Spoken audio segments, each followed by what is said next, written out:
छोटी छोटी cyst formation होना शुरू हो जाती हैं। लेटर ऑन आफ्टर मैरिज ये कंसीविंग में भी दिक्कत करती है, मतलब एक इनफर्टिलिटी का भी रूप ले लेती है। पीसीओडी में वात और कफ दोष ज्यादा प्रकोपित होते हैं। अरुण है, अशोक है, ऐसे बहुत जड़ी बूटियां हैं जो बहुत अच्छा रोल प्ले करती हैं। इसमें हम जितने भी uterus, fallopian tubes, ovaries related problems हैं, डायरेक्टली वहां पे हम मेडिसिन को इंजेक्ट करते हैं और वहां पे जो लोकल हार्मोनल फाउल प्ले हो रहा है वो उसको हम ठीक करते हैं। हम ये हार्मोनल इंबैलेंस या पीरियड्स की डिस्टर्बेंस है या ओवरीज का जो वॉल्यूम बढ़ गया है, इसको हम नॉर्मल कर सकते हैं। हेलो फ्रेंड्स, मैं डॉक्टर निश्चल शर्मा, आयुर्वेद और पंचकर्म एक्सपर्ट। आज हम बात करेंगे पीसीओडी के बारे में। वैसे तो हार्मोनल इम्बैलेंस होने की वजह से शरीर में बहुत से बीमारियां हो सकती हैं, लेकिन जो आजकल हम कॉमनली देख रहे हैं, खास तौर पे 15-16 साल की उम्र से लेके 25-30 साल की उम्र की जो यंग गर्ल्स और लेडीज हैं, इनमें हार्मोनल इम्बैलेंस की वजह से पीसीओडी की जो समस्या है बहुत कॉमन दिखने को मिल रही है। पीसीओडी का मतलब है पॉलीसिस्टिक ओवेरियन डिजीज। सबसे पहले हमें ये पीसीओडी को समझना है कि पीसीओडी है क्या। हमारे दिमाग से कुछ हार्मोन्स सीक्रेट होते हैं, फिर वो जो दिमाग का हाइपोथैलेमस सेंटर है वहां से हार्मोन्स सीक्रेट होके पिट्यूटरी ग्लैंड को कमांड करते हैं। वहां से एक एक्सिस बनता है, वो हार्मोन्स ओवरीज और यूट्रस पे जाके अपना काम करते हैं। इसको हम बोलते हैं हाइपोथैलेमो पिट्यूटरी ओवेरियन एक्सिस। जब ये हार्मोन नॉर्मली सीक्रेट होते हैं तो लेडीज को जो पीरियड्स हैं, मेंस्ट्रुअल साइकिल है, वो एक नॉर्मल फ्लो में हर महीने 28 से 30 दिन के अंतराल पे 3-4-5 दिन के लिए मेंस्ट्रुअल साइकिल होता है। लेकिन हार्मोनल इम्बैलेंस होने से जब ये पीसीओडी की समस्या होती है, इसमें होता क्या है कि जो ओवरीज हैं, जो अंडेदानी है या अंडाशय जिसको बोलते हैं, उनमें छोटी छोटी सिस्ट फॉर्मेशन होना शुरू हो जाती हैं, जिससे ओवरीज का वॉल्यूम और साइज दोनों बढ़ जाते हैं और जो ओवरीज का नॉर्मल फंक्शन है वो डिस्टर्ब हो जाता है, जिससे लेडीज को पीरियड्स की प्रॉब्लम, पीरियड्स की अनियमितता, इरेगुलरिटी, पेनफुल पीरियड्स का जो फ्लो है वो कभी कम हो जाता है, कभी ज्यादा हो जाता है, ऐसी जो प्रॉब्लम्स है वो आना शुरू हो जाती हैं। पीसीओडी का वैसे तो हम बोलते हैं कि हार्मोनल इम्बैलेंस जो है वो मेन कारण है, लेकिन हार्मोनल इम्बैलेंस का भी जो कारण है, हमारी जो लाइफस्टाइल है, डाइटरी हैबिट्स हैं, ये बहुत इंपॉर्टेंट रोल प्ले करती हैं।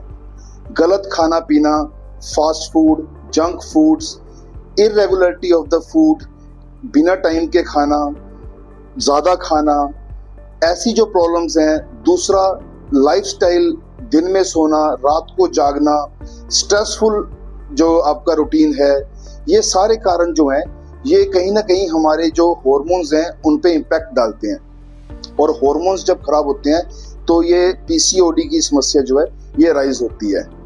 पीसीओडी में जब तक तो हार्मोन्स डिस्टर्ब हैं या आपके पीरियड्स डिस्टर्ब हैं तब तक तो ठीक है, हम इसको पीसीओडी बोलेंगे।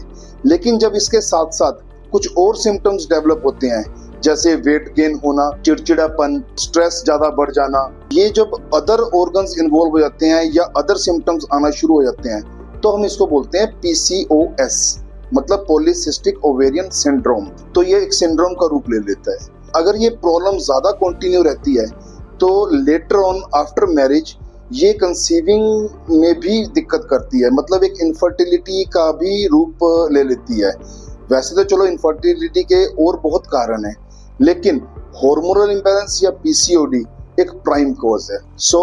ये जो पीसीओडी है ये एक हार्मोनल प्रॉब्लम है, और इसको अगर हम देखें तो आयुर्वेद पॉइंट ऑफ व्यू से इसको हम बहुत अच्छी तरह ट्रीट कर सकते हैं, बहुत इजीली, बिल्कुल मतलब जड़ से इसको ठीक कर सकते हैं।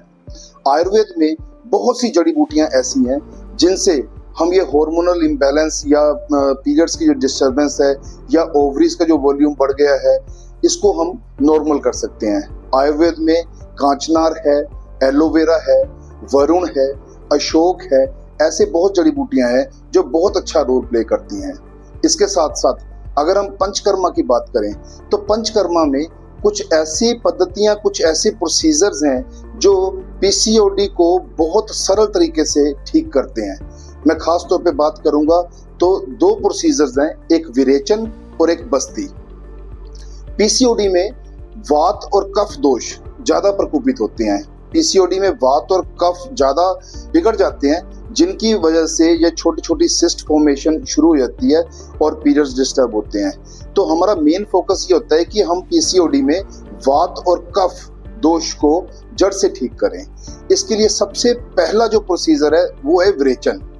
विरेचन एक सिस्टमिक प्रोसेस है जिसमें हम कुछ प्रोसेस के बाद पेशेंट को 9वें दिन या 10वें दिन पहले उसको तैयार करेंगे 7-8 दिन, उसके बाद 9वें दिन 10वें दिन उसको कुछ मेडिसिन देते हैं जिससे उसका पूरा सिस्टम गट क्लीन करते हैं हम लोग। उसमें कुछ लूज मोशंस आते हैं विद सम प्रोसेस, और उसके बाद उसका पूरा सिस्टम जो है, कहीं पे हार्मोन्स की रुकावट है, कहीं पे हार्मोन्स का फ्लो कम है, कहीं पे हार्मोन सिक्रीशंस ज्यादा हो रही हैं, जो पीछे से सिस्टम डिस्टर्ब्ड है वो पूरा सिस्टम रेक्टिफाई होता है, पूरा फ्लो जो है वो रिदमिक हो जाता है।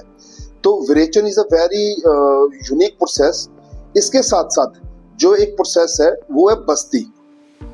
बस्ती में वैसे तो हम बोलते हैं कोलोन क्लीनिंग प्रोसेस है ये, इसमें हम कोलोन क्लींस करते हैं, लेकिन कोलोन भी जो है ये कनेक्टेड है विद नर्वस सिस्टम। तो हम बस्ती में क्या करते हैं, हम 2 तरह की बस्ती देते हैं। एक होती है निरू बस्ती। निरू बस्ती को हम बोलते हैं शोधन बस्ती। ये एक सफाई करने वाली बस्ती होती है जिसमें हम कोलोन क्लीनिंग करते हैं।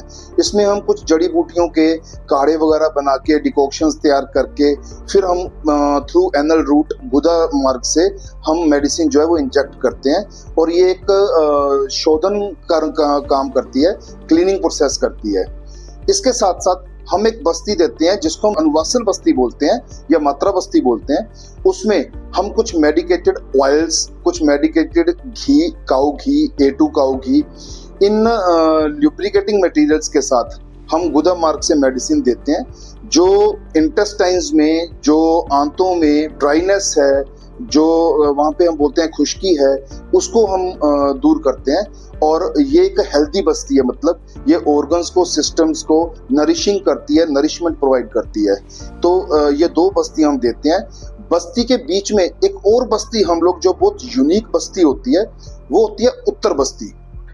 उत्तर बस्ती में हम क्या करते हैं, कुछ मेडिसिन सेम लाइक डिकॉक्शंस या कुछ ऑयल्स या कुछ घी जो होते हैं वो हम थ्रू यूट्रस मतलब योनि मार्ग से हम वो इंजेक्ट करते हैं। इसको हम ट्राइन इरिगेशन भी बोल सकते हैं।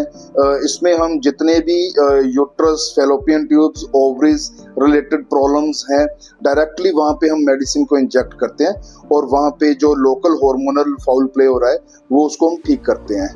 तो ये जो विरेचन और बस्ती है, ये 2 प्रोसेस ऐसे यूनिक प्रोसेस हैं जिनसे हम पीसीओडी जैसी समस्या को मतलब बहुत इजीली जड़ से इसको हम ठीक कर सकते हैं। और इसके साथ साथ पीसीओडी में, जैसे मैंने पहले भी आपको बताया, हमें जितना हो सके नेचर के क्लोज जाके हमें आइडियल डे रूटीन फॉलो करना है। सुबह शाम सैर करना है, योगा में प्राणायाम, अनुलोम विलोम, कपालभाति, और उसके बाद सूर्य नमस्कार। और इसमें एक खास एक्सरसाइज जो गर्ल्स के लिए, लेडीज के लिए बहुत इफेक्टिव है, दैट इज बटरफ्लाई एक्सरसाइज। ये बहुत इफेक्टिव है, ये पेल्विक डिसऑर्डर्स के लिए बहुत इफेक्टिव है। जो हमारा पेल्विस प्लेक्सिस है उसको स्टिमुलेट करती है, जो लेटर ऑन हार्मोनल्स को नॉर्मलाइज करने में काफी रोल प्ले करती है। तो ये बटरफ्लाई एक्सरसाइज बहुत इफेक्टिव है। इसके साथ साथ जितने भी जंक फूड्स हैं, फास्ट फूड्स हैं, उनको अवॉइड करके जितना हम नॉर्मल नेचुरल डाइट ले सकते हैं, फ्रूट्स हैं, ग्रीन वेजिटेबल्स हैं, जूसीज हैं, सूप्स हैं, इनको हम नॉर्मल डाइट में फॉलो कर सकते हैं। और खास तौर पे प्रॉपर स्लीप जो है ये बहुत इंपॉर्टेंट है, जिससे हम अपना स्ट्रेस जो फैक्टर है उसको हम कम कर सकते हैं। तो ऐसे रूटीन को फॉलो करते हुए और साथ में पंचकर्मा और आयुर्वेदिक मेडिसिन को यूज करते हुए हम पीसीओडी हार्मोन प्रॉब्लम्स को बहुत इजीली और बहुत प्रॉपर तरीके से नॉर्मल कर सकते हैं।